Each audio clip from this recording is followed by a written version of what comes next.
Hi everyone, welcome back to another video. So welcome to the second episode that I decided to do about abortion.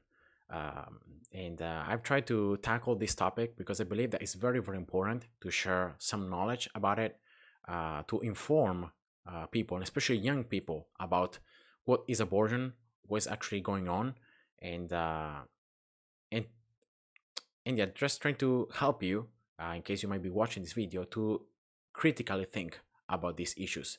You see, it's a very important topic, very sensitive, and how to debate a topic in which people many times just are deaf to the other side and are just are carrying their own emotional um, biases and their emotional presuppositions into the debate, and they're not even willing to listen to sound reasoning or to critical thinking. So my hope with these videos is that you can think for yourself, you can research more about the arguments against abortion, the arguments pro-abortion, and try to see why they are just invalid. Like most of the arguments pro-abortion or pro-choice are just not logically sound. Like they're just wrong. They have the wrong assumptions. They commit fallacies in logical or informal logic, and they just don't work. They're not valid, and so they're just false. And now I'm gonna strongly recommend you to watch the first episode that I uploaded about abortion, where I talk about the most important argument against abortion, um, and that is completely non-religious, is not Christian. Even in this video, I'm not gonna use God, I'm not gonna use the Bible, I'm not gonna use Christianity to debunk these arguments. I'm gonna just use logic, reasoning, critical thinking, and no sound and base ethics that all Western societies and all Western countries can agree with. So I'm not going to be using any weird no morality and stuff like that. So you can see why you don't have to be a religious person or to be a Christian to be pro life.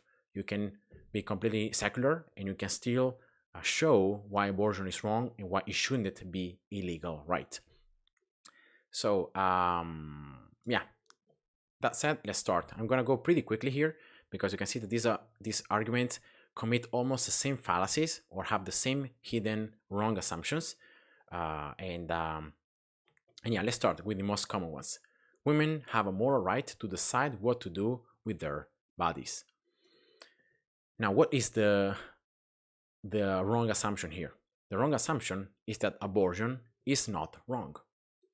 That abortion is not wrong, is not a moral evil, and therefore is a moral right. But this is what's called a question begging fallacy. This is circular reasoning. Because in order to prove that abortion is not wrong, you are saying that abortion is not wrong. So you're using the same thing that you want to prove, you're using it to justify your claim. So this is what's called circular reasoning. This is what's called question begging. And again, and I can show very easily that abortion is immoral wrong, is immoral evil. And therefore, because it's a moral evil and it's wrong, it's never a right. Because a moral evil cannot be a right. I don't have the freedom and I don't have the right to go around and murder people. Why? Because it's a moral evil. It's something immoral. It's a moral wrong. I'm violating other people's rights and their own lives. So I don't have the right to do that. Exactly as the woman do not have the right to decide what to do with their bodies. Because we're not talking here about their bodies. We're talking here about the human life that is inside their bodies, but it's not their bodies. And again, if science is correct, and if the scientific consensus says that human life begins at conception, therefore it's always wrong to intentionally kill without any medical justification the human life that is inside the womb. It's always wrong. So women do not have a right to decide what to do with the fetus inside their body because it's not their body, first of all. A second thing, because you do not have rights to do something that is morally wrong. Uh, and that's the first thing. Now, second argument, right to abortion is vital for gender equality. Same problem. it's assumed that abortion is not wrong, that it's a right, and therefore that is a right, right? You're trying to prove that abortion should be a right because abortion is a right. Again, it's just question begging. And again, the whole thing about gender equality, in my opinion, is just propaganda. It's just ideology. There are no facts that support this view. And actually, the facts say that women have more rights than men. That women are more protected by our laws, by society, and regarding especially pregnancy, regarding um, the childcare, regarding separation, divorce, women have more rights and are more protected than men. So this idea that women still have to obtain gender equality is just a propaganda, which is completely unsound. It has no facts to back it up. Third argument: the right to abortion is vital for individual women to achieve their full potential. I have here two problems. Again, same problem. The abortion, it's assumed to be not wrong and therefore to be a right, but this is a wrong assumption, as I showed you with the first point. And again, here, what does it mean, full potential? Of course, what it says is about having a career, leadership positions, high status, empowerment, and so forth, right? All these things that make you a full, independent, strong woman. But this is a completely subjective definition, right? I could be defining a full potential woman as a woman that is a wife, that takes care of their children, that takes care of the home.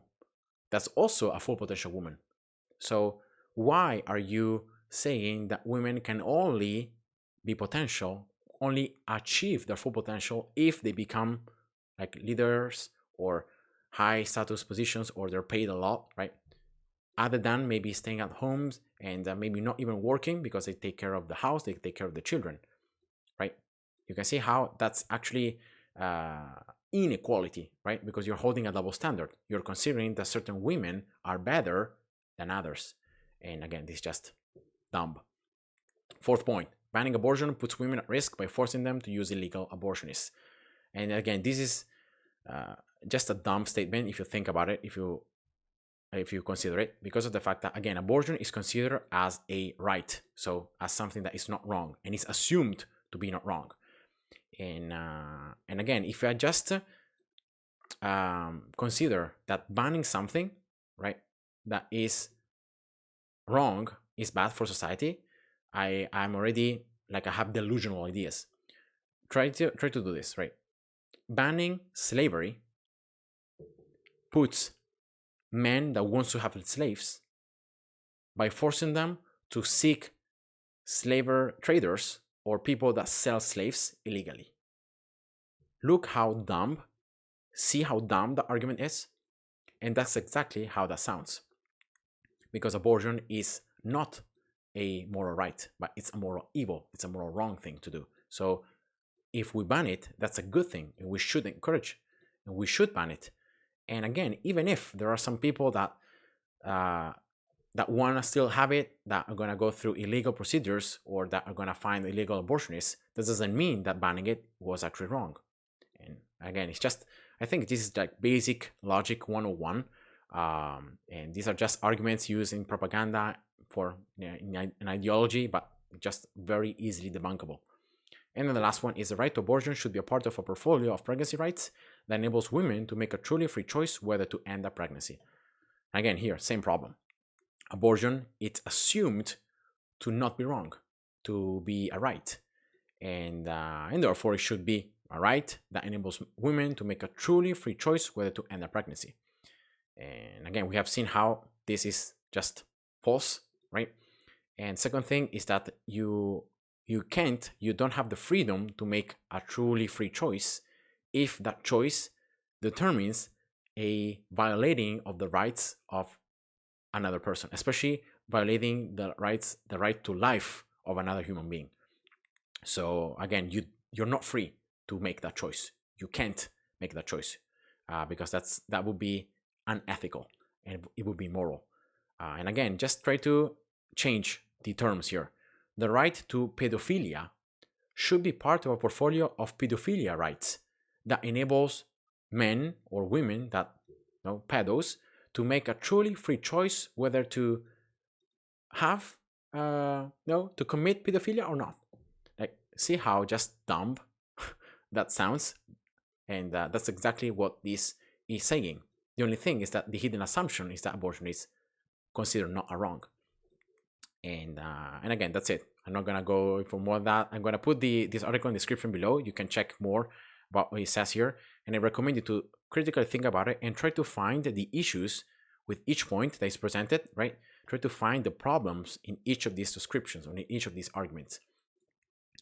Now, there are some other here's that are actually different, and it says here the first one, pro-abortion. Argument says abortion is a safe medical procedure that protects lives. And again, I'm not denying that. That abortion is very safe. There are very low rates of deaths and complications from having abortion procedures, especially because the vast majority of abortions are done in the first trimester, so in the first 3 months of pregnancy. And again, there are even more. There are more complications, more deaths due to pregnancy rather than to abortion. So again, abortion is very safe. Now the problem here, again, what is the implication? That the only lives that abortion is protecting is the life of the mother, of the women. But what about the lives of the fetuses? What about their rights to live? What about the rights of this human life, this full human individual with its own genetic material that makes it completely human, that it's developing inside the womb? What about their life? What about their rights?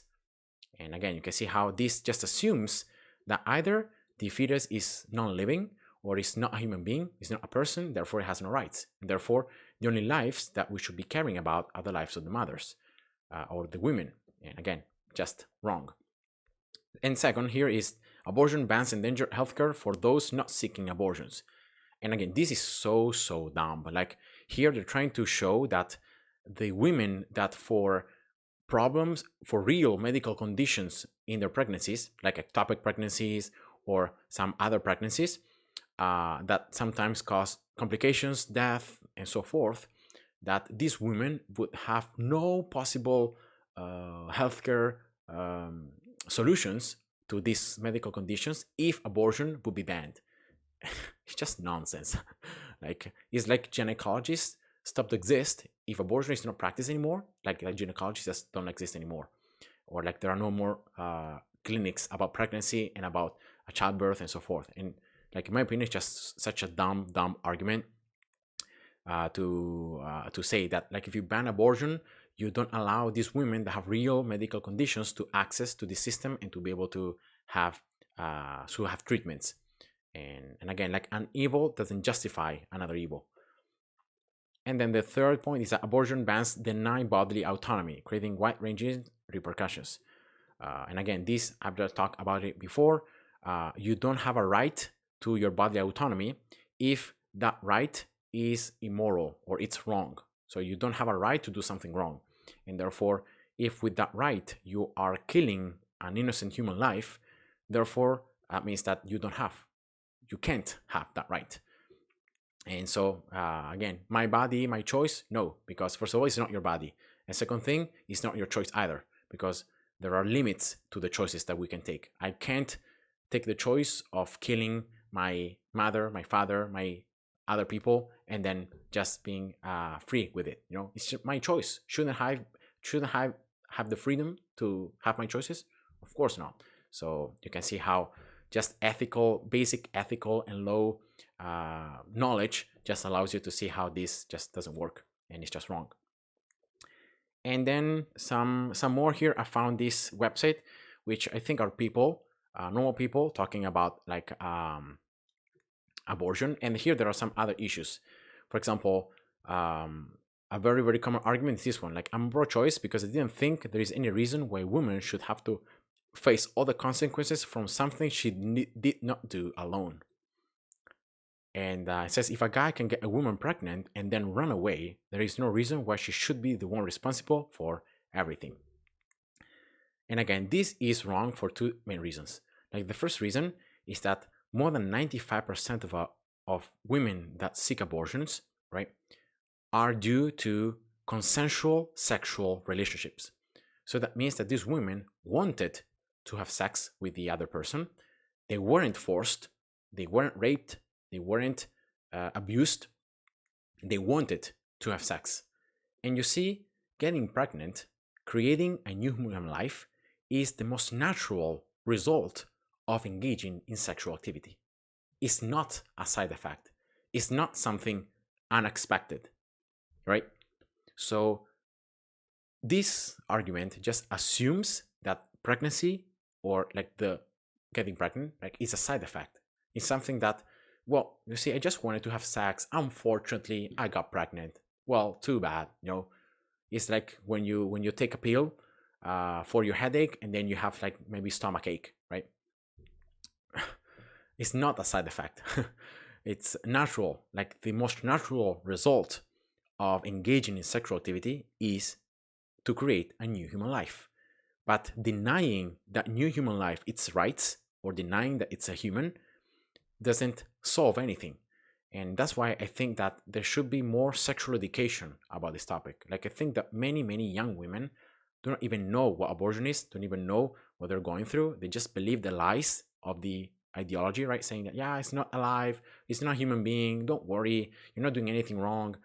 And so this actually prompts more inappropriate sexual activity, because you always think, well, if I get pregnant, I can always get an abortion, right? You don't even start thinking about the consequences, about the accountability and the responsibility of engaging safely in sexual relationships. So again, I think it just misses the point. And second thing, again, this completely ignores the fact that women have more rights than men for what regards pregnancy, for what regards abortion, for what regards childcare, separation, divorce. For example, do you know that if a woman wants to keep the child, but her husband, her partner, or the man, whoever got her pregnant, instead wants to keep the child, they don't have anything to say. Like, they can't force her to abort. And in the same way, if she wants to abort and the man doesn't wants to keep the child, he doesn't have any rights about that. He can't say anything. She's just free to do whatever she pleases. And this is something, in my opinion, that it's a huge inequality, because it takes always two to make a new human life. It takes a man and a woman. So why should we ignore the father or the man or the husband or the partner desires and what they want to do with their child that is exactly as theirs as is of the women? The woman is simply allowing her body to nourish and to make grow the fetus and the baby. But it's just that, no, it's just something different. It's not her actual body. It's something else. So again, this is a huge thing that not enough people talk about. And a man desires and wants regarding the pregnancy, both to terminate it or both to keep it, are completely ignored. And it's all about what the woman wants to do. And again, and if you have sexual relationships with a guy that you know or that is not affordable, you don't have a stable relationship, you don't have a long-lasting relationship, you're not married to, because then he runs away, then why are you having sexual activities with this guy in the first place? Just for the fun of it? Just as if, sex magically, the chance of getting pregnant magically disappear, or if you don't want to be pregnant magically, disappears. This is just irresponsible behavior. And again, having access to abortions and not doing enough sexual education, sexual again protection, and all these things, it just makes it worse, because makes it as if, oh yeah, I can always abort, I can always, no, I don't care, I can engage in more irresponsible sexual activity. I'm never accountable for my choices. I'm never accountable for my consensual sex, and yeah, just bad in my opinion. And now the second thing I wanted to talk about is the fact of, like, when many times there is a thing of rape, right? What about women that have been raped? Shouldn't they have the right to abort the children, or to abort the fetus, right? Why should they suffer? Why should they have to keep it? And just for her trauma, just bad. And again, being raped, having sexual abuse, All these things are a huge problem, are a huge evil, and it's a huge wrong thing that has happened to the woman. And again, she has no guilt in it, but also the new human that is born out of that rape or out of that sexual abuse doesn't have any guilt as well. So yes, it's a great evil and it's a moral thing, and we should be searching for that person. We should be prosecuting it. We should be sentencing it to prison. There should be some punishment for what they have done. But abortion, so doing this evil of killing the human life just because of how it was conceived, it's another evil. And I don't think that an evil can justify another evil, or that an evil can somehow take away the pain of the first evil. So the pain of like having been raped or having been sexually assaulted or abused is in no way diminished or doesn't go away if you abort and if you get pregnant, right? It doesn't go away. It always stays there. And it's going to be something that probably is going to require years, maybe of healing, of counseling, and so forth. So, and again, if we just take a look at the facts, less than 2% of the total elective abortions are due to rape or sexual abuse and sexual assault. So it's the vast minority of abortion seekers that go to have an abortion because of these reasons. So again, we shouldn't be using it as a propaganda to say, well, no, what about rape? What about as if like 50% of women get raped or 50% of people that go to the abortion centers are because of rape? It's just very small percentages. And again, it's a moral evil. It's a great evil. But again, doing another evil, it's equally as wrong. So again, the new human life that is formed out of that sexual assault, out of that rape, is not in any way guilty, exactly as the woman is not guilty for what happened to her. So there can be counseling, there can be other things that can be done other than killing that human life that has no responsibility whatsoever for what happened. So yeah, that's just my view on this. And I strongly recommend as well to read this article. This is a very good article. Again, I don't agree entirely with all that is described here. Um, and here, just wanted to share some facts, and then I'm gonna share some bad arguments. Right, some of them I've already talked about, then some are gonna be kind of different. Now here it says that the reasons patients gave for having an abortion underscore their understanding of the responsibilities of parenthood and family life. See here. So again, this is the main problem. There is not enough understanding. There is not enough knowledge. There is not enough sexual education about sex, about what are the natural consequences of sex, pregnancy, responsibilities of being a parent. Like if you're not ready to become a father or a mother, you shouldn't be engaging in sexual activity. That's like one of the most basic rules, I think, of that it should be one of the basic rules in society. But people instead engage in sex just because of the fun of it, just because of the feel of it, or just because of whatever, right? Just completely ignoring that the fact that sex or activity naturally results in creating a new life. So again, you can see that the three most common reasons is concern for or responsibility to other individuals, the inability to afford raising a child, and the belief that having a baby will interfere with work, school, or the ability to care for dependents. So these are the most common reasons why women are searching for abortions. Half said that they did not want to be a single parent or were having problems with their husband or partner. And then look here at these numbers. 51% of abortion patients were using a contraceptive method in the month they became pregnant, most commonly condoms or a hormonal method. 59% of abortions were obtained by patients who had had at least one birth.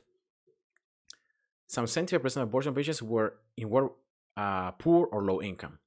So again, this talks about like the lack of education, right? The lack of maybe knowledge or teaching about sexual activities, protecting what it means to have sex, what it means to become pregnant, what is abortion, and so forth.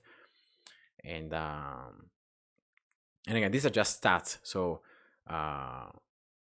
this is just to show that all these things probably are linked. They're very likely that people who have or maybe teenagers, because the vast majority are actually teenagers that go to have an abortion, actually engage in sexual activities with no knowledge about it, just for the fun of it, or just because someone else is forcing them to do it.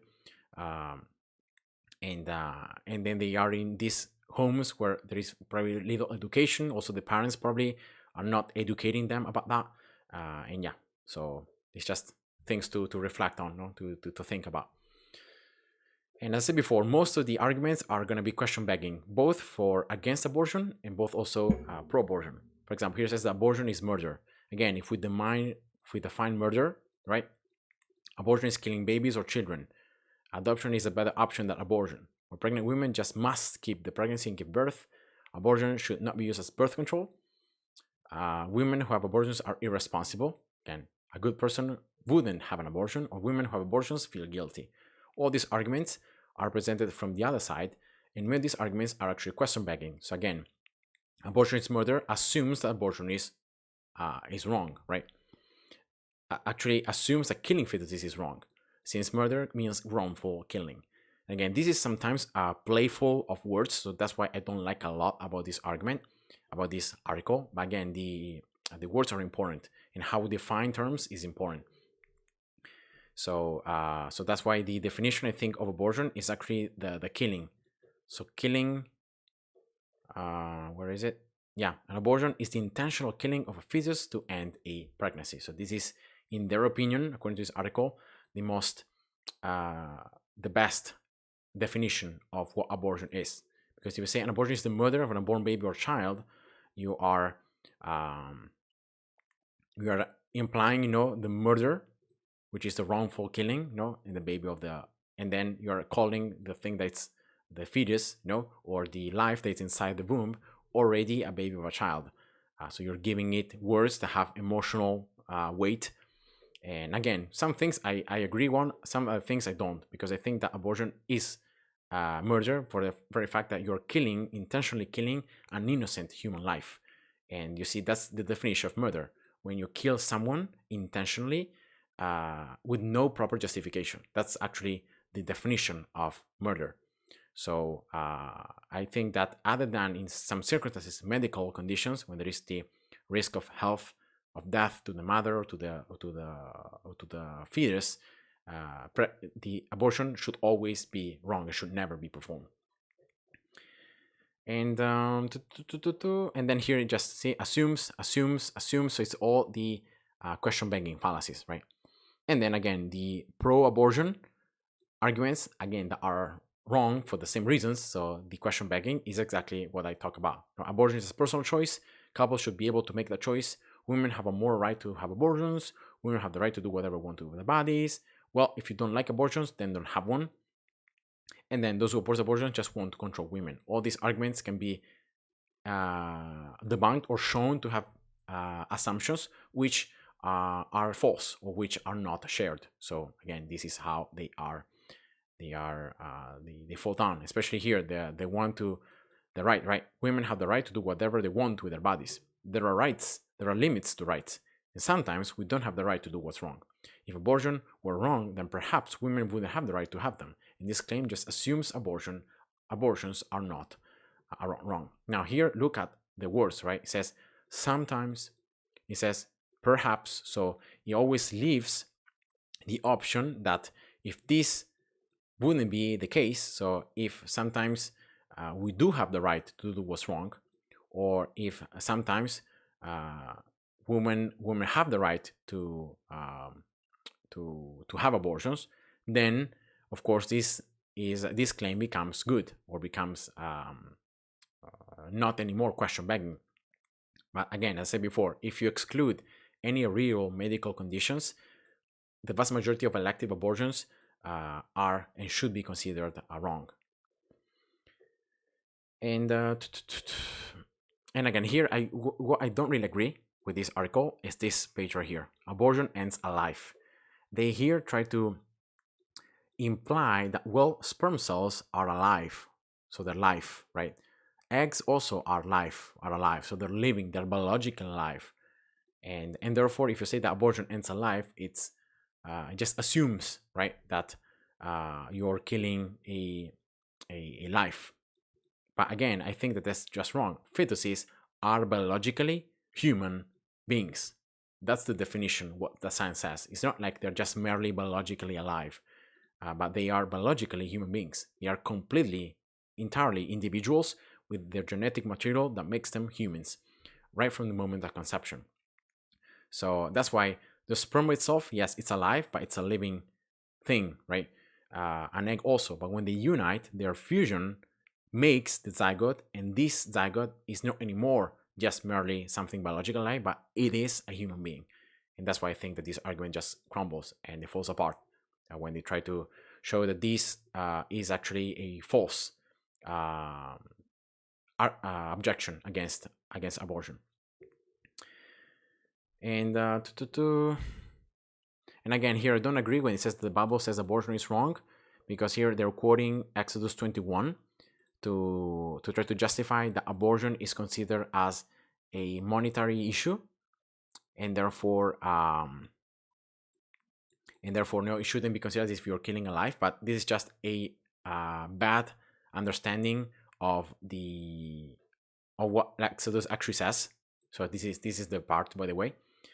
And again, this is a wrong translation. Like if you look at the Hebrew, it says, when people are fighting, injure a pregnant woman so that she gives birth right away. So she gives birth before time. So that is the Hebrew word for this passage. This is not a miscarriage. This is actually a child premature but being born. That is the actual Hebrew meaning. So you can see it's different. It's not like it's a miscarriage, but this is actually a baby being born. Is premature, but doesn't die. So like maybe it's 7 months old, maybe 8 months old, and therefore she gives birth prematurely, but yet no further harm follows. So the kid, the baby, doesn't die. Then that means that the one responsible shall be fined with the woman's demand, what the woman's husband demands, right? Paying as much as the judge determines. But if any harm follows, so if the child dies for that premature birth, that's when then you shall give life for life, eye for eye, tooth for tooth, hand for hand, foot for foot, and stripe for stripe. So you can see how if the child dies, or maybe is born and like it doesn't have, maybe it doesn't see, or it doesn't hear, or has some complications, right? And you can see them already, then you shall give for whatever the kid, the child doesn't have, you shall take it away from the one that caused this problem, right? For the ones that caused this issue. So again, this is a wrong translation. So again, the final conclusion is just false because of the fact that this is not a miscarriage, but this is very simply saying that the woman is giving birth prematurely, and so the child here is born, doesn't have any apparent issues, and so in that case it's just a fine. But if there is any harm, so if the child dies, or if it doesn't see, or if it has any facial or issues, in the hands, in the foot, in the feet, or whatever, whatever whatever harm was caused, then it's going to be taken from the person that caused it. So again, this just actually supports the view that the Bible actually doesn't condone abortion. So again, it's just something that I don't agree with this. And then there are some other arguments here. Women have the right to do whatever they want with their bodies and all that stuff that it can be very easily discredited or shown that they're false, as I've done here. So yeah, I'm gonna put all this in the description below. I recommend you guys again to always use your critical thinking. Don't even believe me, just because I'm saying it, but always analyze, always use your own logic and reasoning, and try to stay intellectually honest. Try to stick to what science says, to what the facts say, and therefore to hold, to the truth and to reach the truth about these topics. Don't get influenced by about ideology, by propaganda, but always analyze facts in a critical way, and you're going to be able to find the answers. So I hope you enjoyed. Thanks for watching, and see ya. Bye bye.